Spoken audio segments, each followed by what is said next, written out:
Yo, good evening. It is a beautiful summer's eve this Monday night that I go out, take a walk, do a little podcast for Father's Fire, share some thoughts with you that I've been thinking about the last week or so.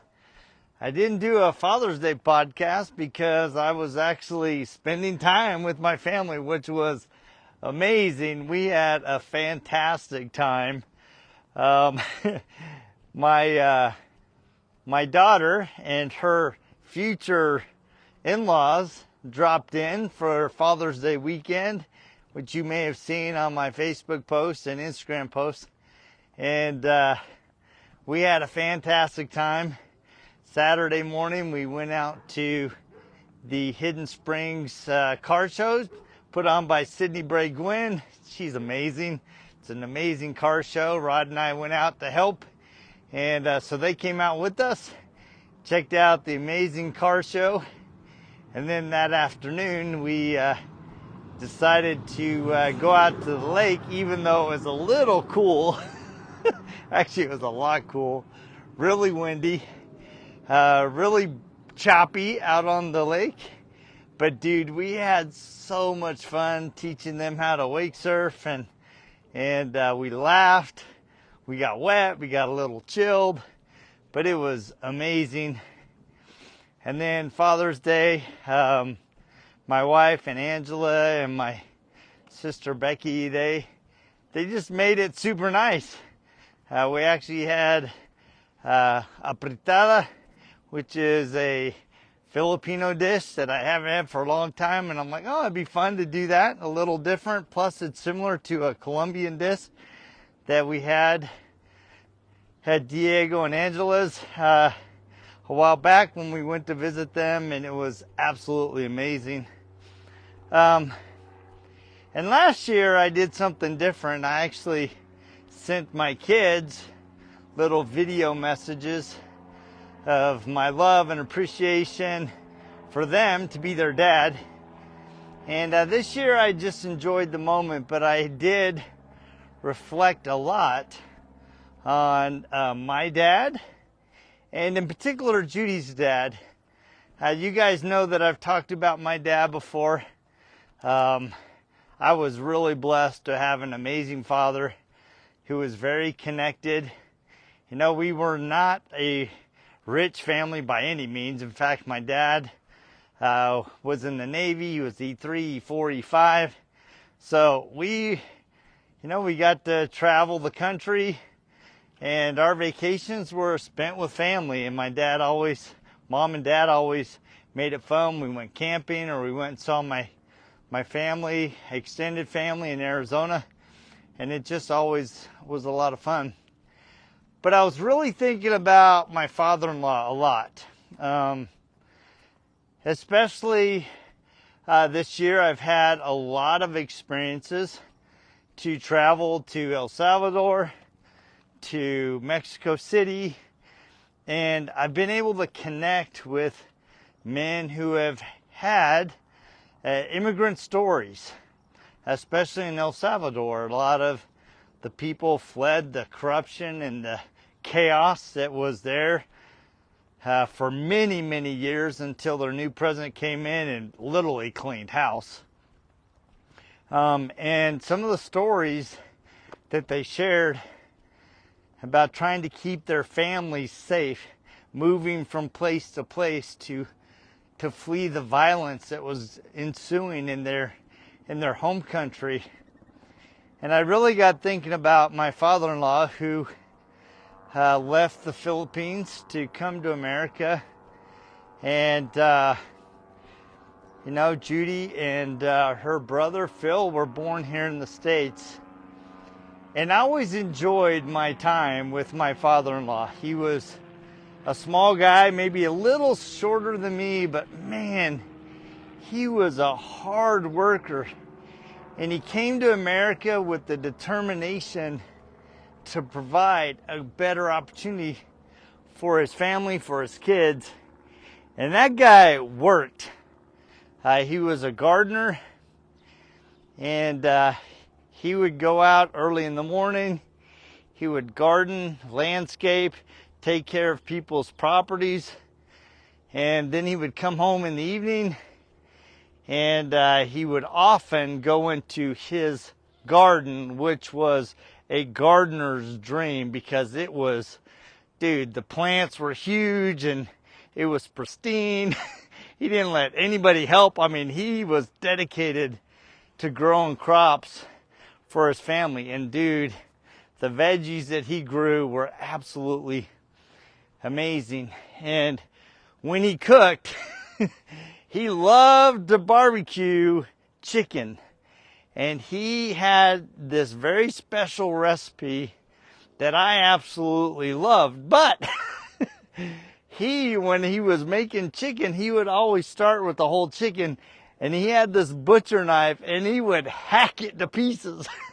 So you had to be careful, because every once in a while you would get some bone chips or whatever. But man, the chicken was absolutely amazing. But I was just thinking about the legacy that my father-in-law left. He was truly dedicated to his family. He didn't say a lot, but he showed his love by the work that he did for his family. Like I said, he would get up early, and it didn't matter whether it was cold or hot. He got up and he went to work. And he was a very simple man. He didn't like to go out to dinner. In fact, he's like, I can just make a steak at home and for a third of the cost of going out to a restaurant. So he's a very simple man. But when he dressed up, he had a nice little zoot suit, nice little fedora. And but he didn't go out very often. But I remember when Judy graduated from FITM, the Fashion Institute of Design and Merchandising, he got dressed up and went to her graduation. And it was the little things that he did that, you know, while he didn't say I love you a lot, in fact, I don't think I ever heard him say it, but you knew that he loved you by the way that he worked hard for you, cared for you.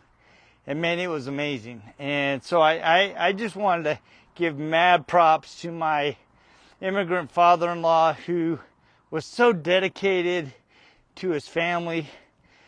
And sorry, I'm just remembering little things, because like he loved to watch pro wrestling. And so when he got home, if he was done working, he would come in, and it didn't matter whether or not you were watching the show or not. He would come in, sit down, take the remote, and he would change the channel. And it didn't matter. It was his time, and he was the king of the castle, so he switched it. And I would always, everybody else would leave, but I would sit there and watch pro wrestling with him. And he'd be in there, oh, I got the one. It's like, you know, he'd just say all these Filipino sayings, and you know, I just would laugh because he would get so riled up. Oh, that's not possible, and but I would just sit there and sit there with him, and I enjoyed it.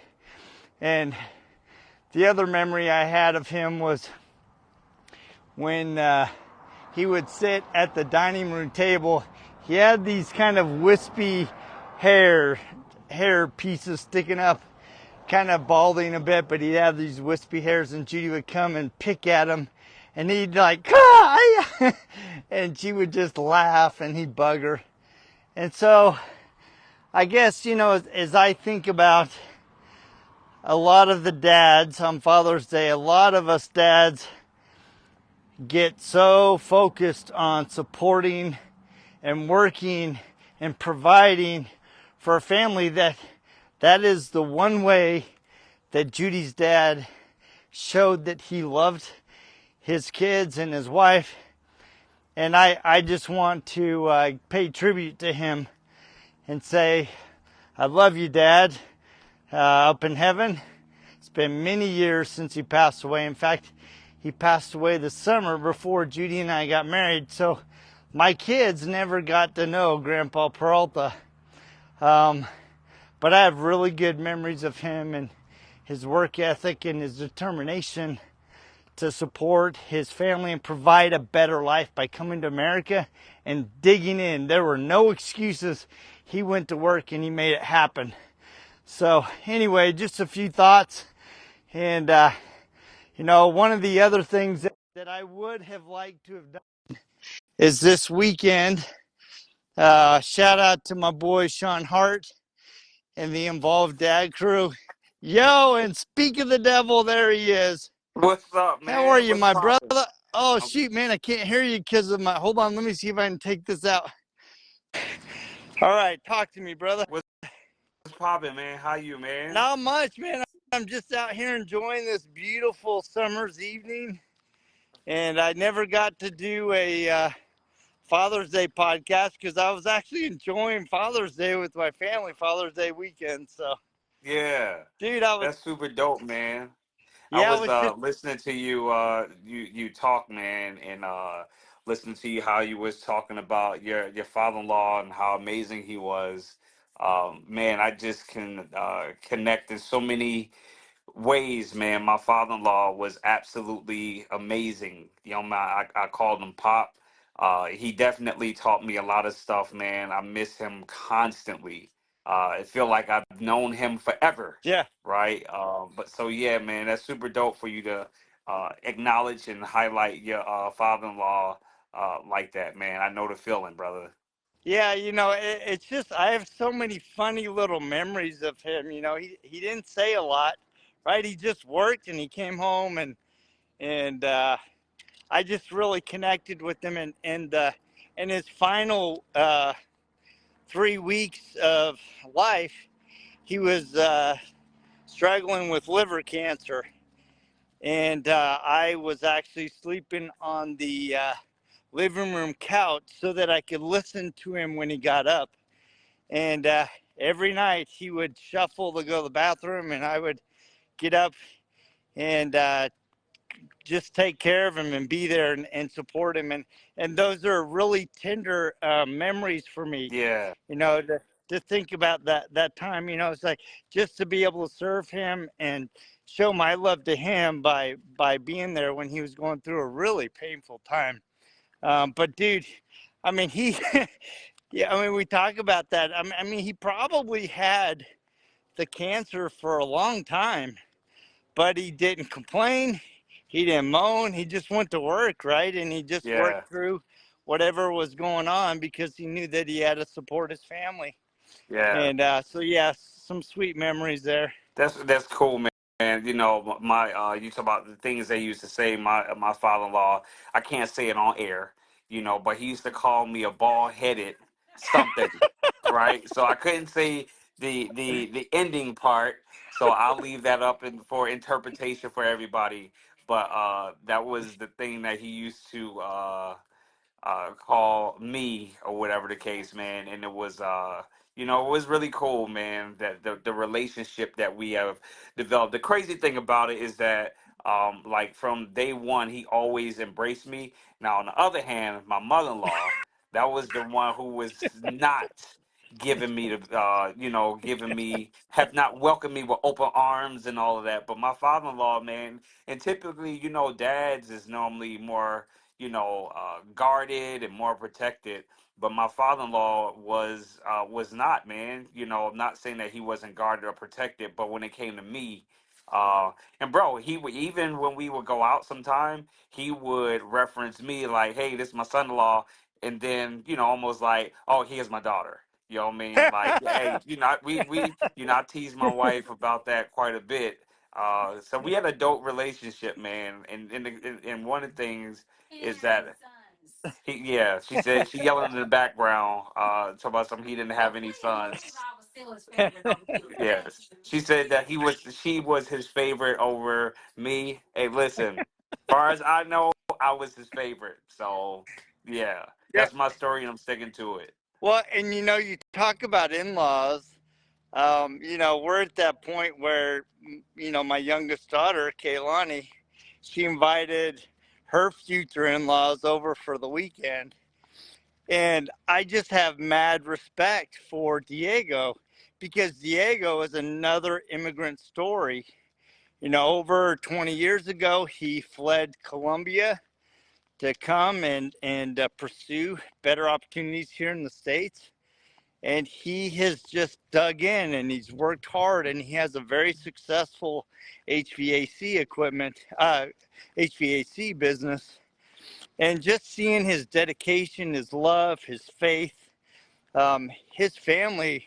No, I love talking to him. He has great energy. We really connect, and it's just a testament to me that families you can have your natural born family, but as you get more seasoned in life, all of a sudden the in-laws become part of your life, and that Yeah. extension of love just ripples across families, and it's just beautiful to see the creation of the extension of those families. So Yeah, yeah. No, man, that's cool, man. You know, and that's in-laws. People and people know that, but in-laws can honestly, man, if you're not careful, can make or break a marriage. yes. Right, I mean, can definitely come in between, and we've been blessed, man. I would say, I've been blessed. I've been blessed with some dope, in-laws because they will get on my wife quicker than they will get on me,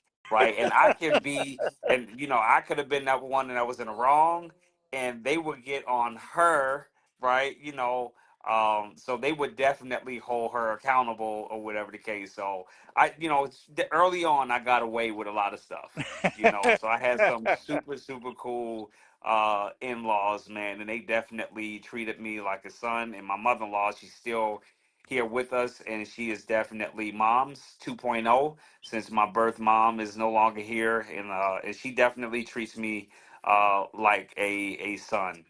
I like what you said there. In-laws can really make the difference in a relationship. I remember when Judy and I came to my dad and we're like, "Hey, we're thinking about getting married."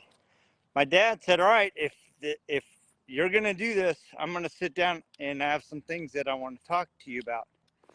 He said, "Number one, I want you to recognize that I know that it is God's plan for you guys to go off and become one.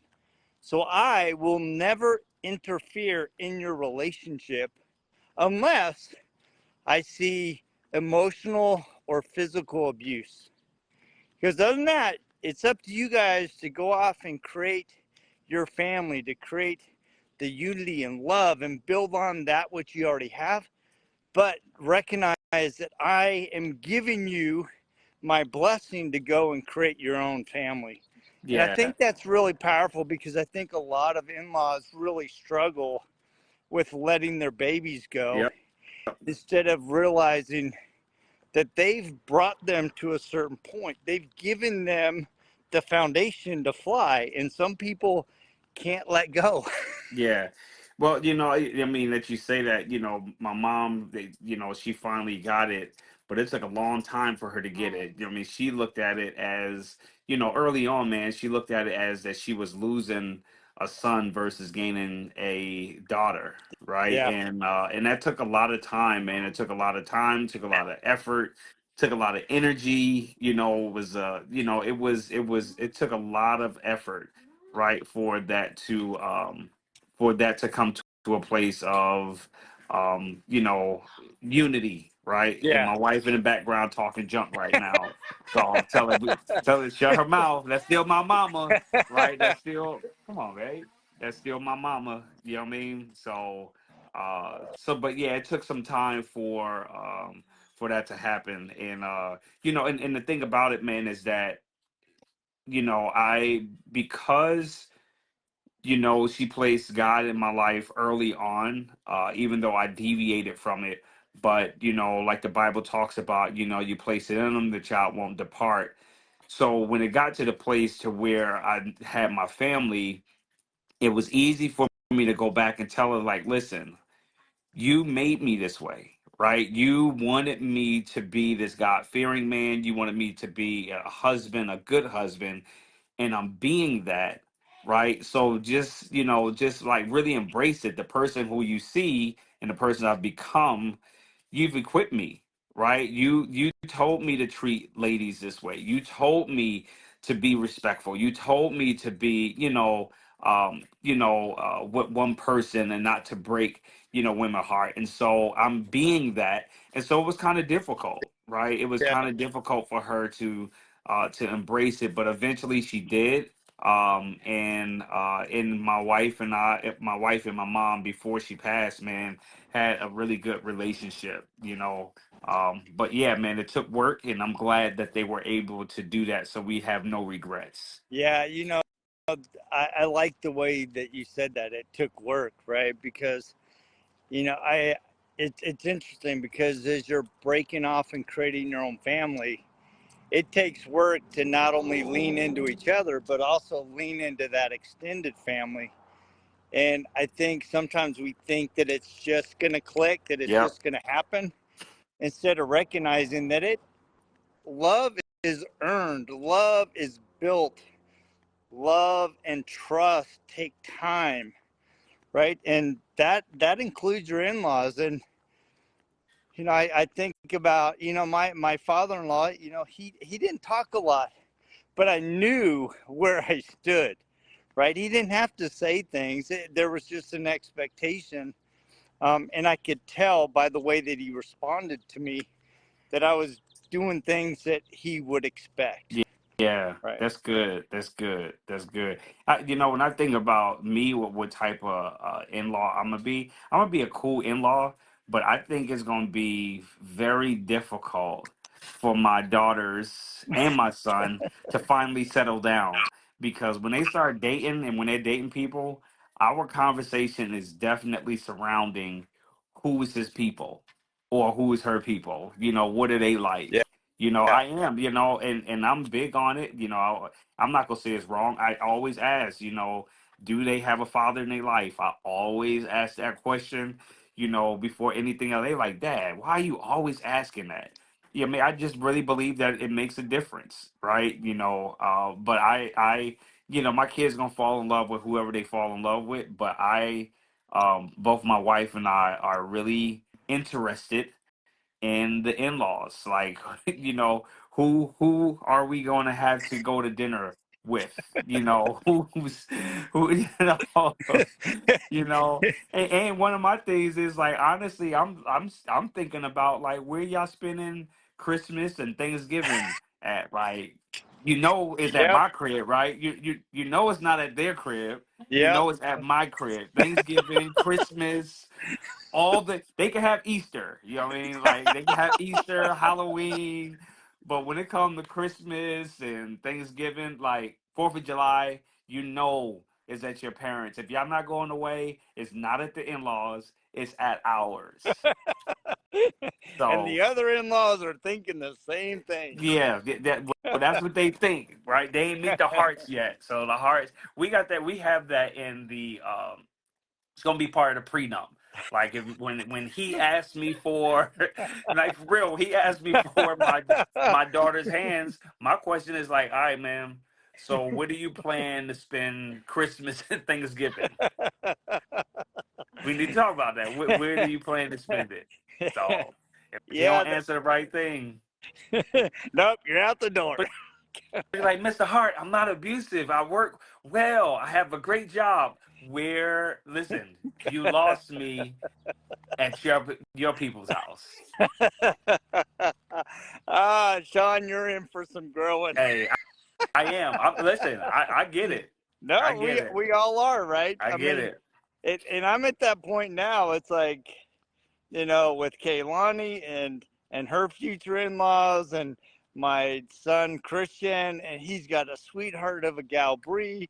So we've been starting hanging out with those future in-laws, and it's just kind of an But interesting at your crib dynamic. though, right? But at your house though, right? Well, no, we went to theirs for an event, right? So, and Oh, my so they let you oh come. yeah, Oh, yeah. Well, okay. we Well, that's yeah. cool. They let you come. You I mean, do you like them? Oh yeah, I like them, All and right, what's cool? we haven't done holidays yet. But you know, my wife, she's all about a big party. So the more the merrier. So I mean, we'll put you in a corner to have you at our house for any event, whether it's Okay. the holidays or just having you over. So So I can it's make that. I can make that exception. If we like them, we can do some stuff as long as we get an invite. But you're not gonna take my babies and just go to your crib and just show off to your side of the family, and we over here. No, no. I love that. That's good, man. So I since we're chatting, I had an opportunity to go through some of your pictures of the amazing father queue that you guys had this weekend. Yeah, Shout out man. to involved dad and the entire all the partners involved. Uh, that dude, it looked amazing. Yeah, it was really cool, man. It was really cool, man. We had over 100 and something people show up between all of the agencies, man. Fathers showed up real strong. There was a lot of dads out there, a lot of dads with their children. Yeah, it was really cool, man. We had an opportunity to give away a lot of gifts. We gave away some gift cards. We gave away some grills. Like some of the sponsors, man, they did not hold back. They gave away some very expensive grills and items. So man, people were definitely excited. You know, some people, they were happy that they won something, but they did not want their name to be drawn for the $20 gift card. Right? They're like, yo, hold my man. Yo, like, please don't call my number during the gift card. But but yeah, no, it was really cool, man. It was really cool. It was the first of many. We look forward to having some other stuff, man. But tonight, man, we had our graduation. We graduated. I was just telling Leah that we graduated the 9 or 11. I can't um, think what the number was, but we graduated a few men tonight. They completed 16 weeks of our impact program.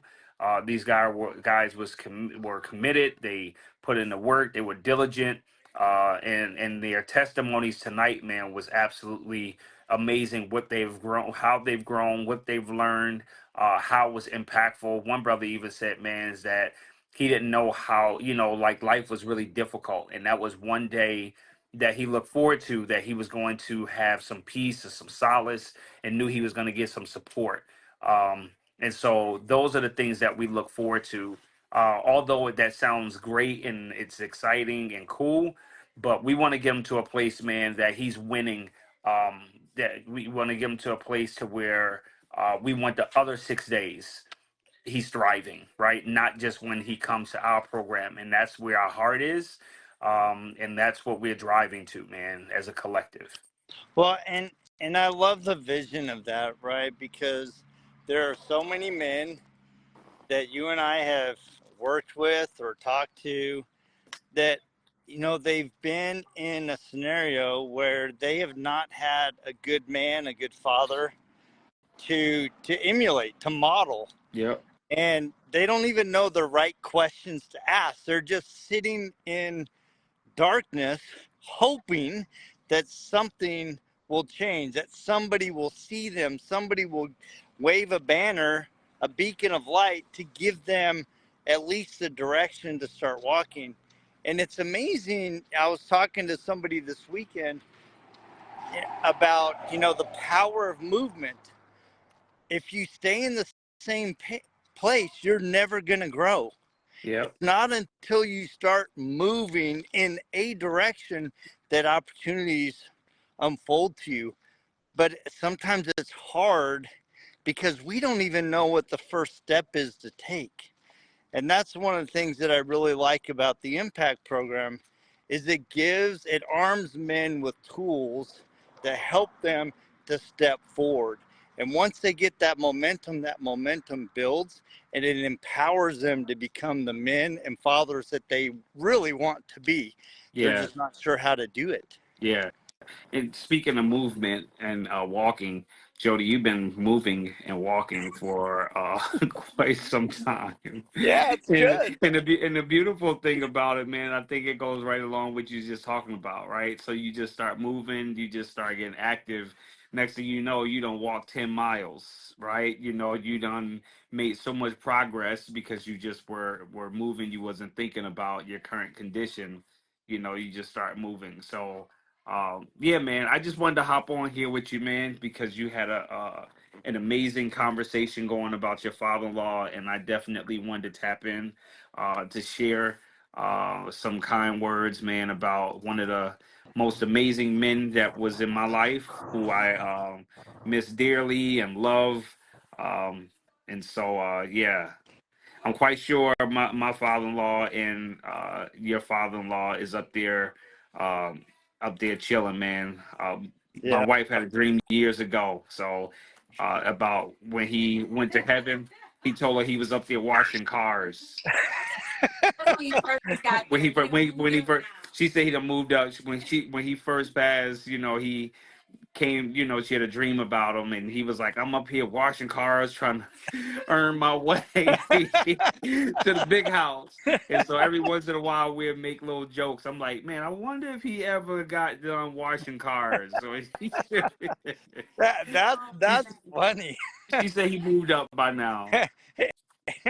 That's really funny. In Yeah. fact, it reminds me of when after Judy's dad passed away, you know, he had this old 66 Dodge truck that had all of his gardening equipment in it. And so Oh. we're like, all right, let's take some of this out. We'll sell some of it. We'll give some to the relatives. And Judy's like, let's wash this thing. I'm like, okay. So we go and wash it. And when we got done, it was white. And we didn't know it was a white truck. Really? Yeah, it was that. It had never been washed. And it was like this beige brown. And that's what color we thought it was until we washed it. See. Yeah. No, that's cool, man. But Jody, thank you for allowing me to hop on with you, man. I appreciate it, brother. Nah, thank you, brother. I love you. Love you I too, love what you're doing. man. And to give Leah my love. And we will talk to you guys later. Leah said Oh, her name, although she I likes know. I being do it called every Princess Leia. time. She says she loves being, you know, she says she is a princess, but she says she's not Princess Leia. She's Princess Leia. I know. I do it every time. And right after I say it, I'm like, that's not Hey, right. hey, she did this Dummy. right here, Jody. This is what she did. She went, That's okay. I deserve it because literally every time I'm like, I know it's Leah. Why do I say Leia? I don't know. It just comes out wrong. So I apologize. I will get it right. It's all good. It's all good. You got the princess part right. oh my gosh. All right, I Jody, love you, man. love you, man. You guys have a great night. You too. See ya. Yo, guys. Anyway, thank you so much for tapping in and listening to some of my thoughts about my father-in-law and my dad. And thank you, Sean, for dropping in and sharing some thoughts about your father-in-law. Tell you, man, families really are meant to be forever. And sometimes, well, all the time, families take work.